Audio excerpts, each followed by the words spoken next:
Well, thank you, Mr. President. Today in question time, the opposition asked a number of questions to the government regarding public sector wages cap, and I wish to take note of those questions and those answers, because for the last 12 years, those opposite were in opposition, railing against the then government's public sector wages cap and telling us over and over again that they will remove it once they are in government. Yet, when the time came, they failed to include the true cost of doing so, removing that cap in their budget costings, and their failure to include in their pre-election budget costings undermined the role of the Parliamentary Budget Office, and they ought to be ashamed of themselves. Now, prior to the election, the PBO considered the case where wages would increase by 1 percentage point more than the previous government's wage growth targets.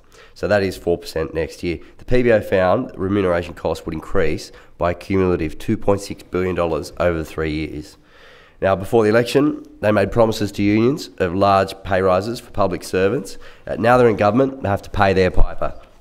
An article in the Australian Financial Review recently said that the Treasurer and Industrial Relations Minister met with a slew of union officials at Parliament on Friday to discuss wages policy.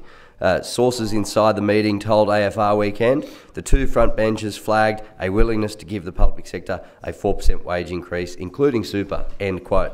Now, but at the same article highlighted the unions which put those opposite in their positions are now getting twitchy. And the Health Services Union, and I quote, is pushing for a 6.5% increase in wages and has not ruled out more industrial action, end quote. This is why the government is having their comprehensive expenditure review. This is why the government is cutting the Active Kids voucher and First Lap Learn to Swim voucher.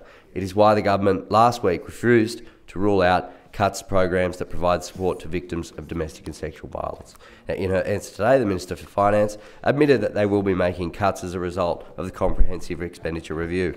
However, despite the public sector wages making up 40% of our state's entire budget, the Minister would not say how the comprehensive expenditure review will affect public sector wages. Now, government members can come in this chamber and they can tell us that it's the former government who is to blame for their budgetary woes here and now. But we know that the Emperor has no clothes. The Parliamentary Budget Office has already said that a 4% pay rise will cost the state budget $2.5 billion over the 3 years. Now, this is a black hole of Labor's own doing.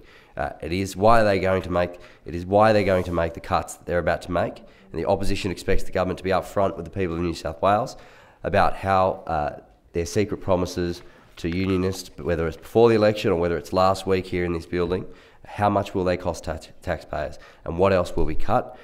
We expect the government to put on the record what so-called productivity gains have been identified to offset those wage increases, or does that simply not factor in when the unions say, pay up, Mins?